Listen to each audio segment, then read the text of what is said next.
So you want to open a restaurant? Uh, you know, I hear that. I hear that a lot. I'm 50, 50.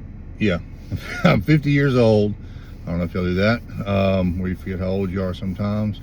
And my family's been in the food service business, either grocery or restaurant, since the 1920s. So I hear a lot of people bring it up to me that they've always wanted to get into the restaurant business. I have a lot of conversations around it, just because the nature of what we've always done, and I try to 86 that idea when people bring it up, for a variety of reasons. But before I don't want to get into the reasons before I kind of give you the type of people who generally express an interest in opening a restaurant. Generally speaking, obviously there's exceptions, but generally speaking, I guess you could divide it into three scenarios. It's generally that somebody that's older, and they've had a career in something else, and at least these are the people who I try to dissuade from doing it. The first person that I'm thinking about is the person who's been working corporate. They've had a good career, a good high-paying career. They're in their 50s. They've worked 30 plus years. They've got a couple million, if not more, in a retirement account and 401k and IRA. So they're comfortable with their retirement scenario, and they've always dreamed of owning a restaurant. Generally they're people who have always enjoyed cooking, right? They love to cook, right? That's what I hear. That's what their wife or their husband or somebody will tell me. Like, they just cook all the time at the house. They just love it. But I'm polite. Oh yeah. And so they've got a pile of money sitting there, and they're ready to retire, but they're not ready to retire. They're just ready to leave the 9 to 5. And so they want to get into the restaurant business. So they've got a lot of capital there, and they think now's the time for me to get into it. The next person that I'm thinking about is somebody who's still in that same age range, but like somebody in their family, maybe their parents has passed away and left them a lot of money. And like the previous person, they've always loved to cook. And in their mind, that's what the restaurant business is about. Like, if you enjoy cooking, if you like recipes, you like experimenting with flavors and things of that nature, then you could own a restaurant. You could operate a restaurant. And again, they've got a big pile of money sitting there, that they are just burning a hole in their pocket, right? And this is finally their chance to chase their dreams of owning a restaurant, of operating a restaurant. And then the third is maybe somebody who's built a small business, or a larger business, and they're selling that business. They're getting out of one business, and they're thinking about the restaurant business, because it looks glamorous on TV. They see Gordon Ramsay and the guy that does the diners, dives and drive-ins, and so they think that that's something that they want to do. And so that's obviously there's other people, but when I'm thinking about the people who send up red flags to me when they start bringing it up, those are kind of the three groups of people who I'm thinking about. People who have been successful in something, they've got a big pile of money, and they see that as an opportunity to finally get into the restaurant business. And if you look at the statistics of restaurant failures, it really doesn't look that bad, honestly. Depending on where you look and whether you're looking at like chain restaurants or independent restaurants, I mean, you can find numbers like less than 10% of restaurants fail in the first year. All right, after 5 years, maybe 50% are still open after 5 years. And for somebody that's been successful in what they've done, that doesn't sound like bad odds. 10 years, when you got 10 years, only about 30% of them are still open. But that's a 10-year window. So, I mean, but when you tell somebody who's, been successful and they're financially secure, that 50% of restaurants make it within 5 years, like they know they're well capitalized and they're ready to go.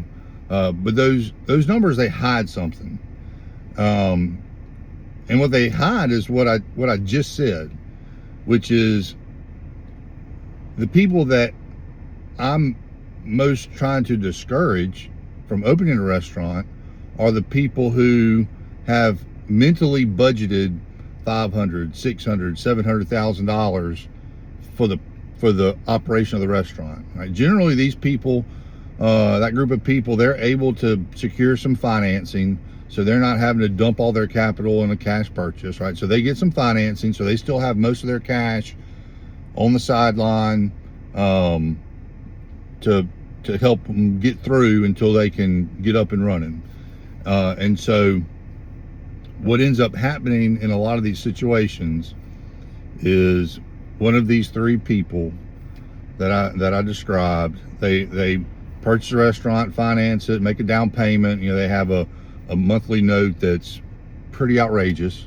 A lot of times these are people who, and this is kind of a tangent, but a lot of times I hear when people talk about wanting to open a restaurant, they have an idea of something that they like. They have a food or a style that they like, and they are kind of forcing that theme or that style or that food onto a restaurant in a market that may or may not be interested in that style of restaurant. And so they got this money. They've got kind of a misguided idea sometimes of what the market really is looking for in a restaurant. And so they open up the restaurant and they waste a ton of money on kitchen equipment, because most of them don't really have a whole lot of experience in the restaurant business. So they don't really know what they need. And they've got a lot of money, so they buy a lot of fancy equipment, toys for the kitchen, which you can certainly do. They decorate a lot, which is great. I mean, that's part of the vibe. I mean, I get it. They just spend a lot of money getting opened. They really don't know how to hire a staff, management, hourly employees. And so, I mean, it's kind of like just, throwing a dart blindfolded when they're hiring people, or else they do know somebody that they spend a lot of money paying somebody who says that or has experience, and maybe they're a good fit, maybe not. And so they get open, they get running, and that first year is a struggle. Now, there's exceptions. So I'm certainly not suggesting that there aren't people who do it, right? But there are exceptions. But that first year, they lose money. Okay, so they're open. They don't understand inventory management. They don't know how to train a staff. They don't know how to, price their menu. They don't know really how to advertise. What they know about running a restaurant, they've learned off of TV and maybe books from consultants who may or may not have run a restaurant before, like actually run a restaurant, not been like an executive. And so that first year, they don't make any money, okay? But they've got $500,000 on the sideline. So if every month they're having to kick in $10,000, $15,000 to cover payroll, or to pay insurance, or to pay this fee or that fee, That's what they do for the first year, and they're expecting that. I mean, they hope it wouldn't happen, right? In the back of their mind, they're thinking, yeah, there's a chance we can come out making money, but they don't. So that first year, they, maybe they drop $50,000-$75,000, just kind of keep it going, and with the anticipation that the second year is going to be better. But a lot of times they're maybe not in the restaurant all the time, so it doesn't get better as you go, because that first year you give your first impression. Staffing is hard. It's a struggle. It doesn't get better as time goes on. I mean, restaurant staff, I mean, look, I've been a line cook, I've waited tables, I've bussed tables, I've washed dishes, I've lived in the trenches in the restaurant business, corporate, chain restaurants, independently owned restaurants, of course my family's restaurants, worked in them through college. I mean, I've been there, and staffing and training and retaining is a constant struggle for people who are good at what they're doing, and it's nearly impossible for somebody that's new to the business. So staffing, food costs, whether it's on the front end with the pricing, or whether it's on the back end with inventory management, it just doesn't get better. So that second year, they're still having to kick in some money. They're still having to kick in $25,000, $50,000, $75,000, and then the air conditioning goes out, and then this goes out, and this piece of equipment goes out, and the walk-in, goes down, and things start to happen. They think that they need a new point of sale system, so they swap out the one they had and get a new one. I mean, they're just looking for answers. They're just looking to change something, hoping that what they change will be the difference that they need to become profitable. But according to the statistics, they're still in that cohort, right? That percentage of restaurants that are still open after 1 year, right? So success, right? Thumbs up, you did it, you made it a year, but you've dropped $150,000, right? Year 3, I mean, maybe you get a little bit better. I would hope. I don't wish this on anybody, but I've just seen it too many times. They limp along, just kind of pulling money out of that sack that they've got over there every year. And finally, depending on what market you're in and how much you spent, whether you have $500,000, whether you have $1 million, however much money you have over there, at some point, whether it's year 4, year 5, year 6, if you started with $500,000 and maybe you break underneath $200,000, like maybe you break under $100,000, and you reach a point where you realize that it's not working, right? And you got to cut bait, right? You've got to cut bait, and at year 6 you close, right? You didn't make it for 6 years, right? You just shoveled money into it for 6 years. And so I'm not trying to be like a Debbie Downer or anything. And if you're watching this and like you have years of restaurant experience and you've been there and you know what's what, right? The struggles of staffing, like all the issues that you have with the people that work in restaurants and customer issues.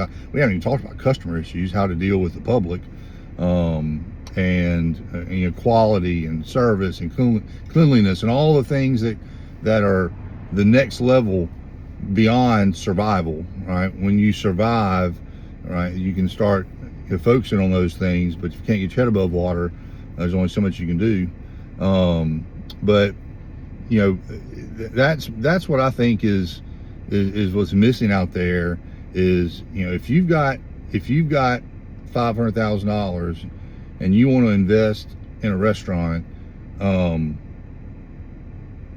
to the New York Stock Exchange and invest in a restaurant, or go to a franchise right? Go to a McDonald's or a Burger King. I've never done that. I don't have any experience in that, so I could be completely wrong on that. But you know, that's my 2 cents on the type of people who I see who are most at risk of having a failing experience, and losing the most amount of money.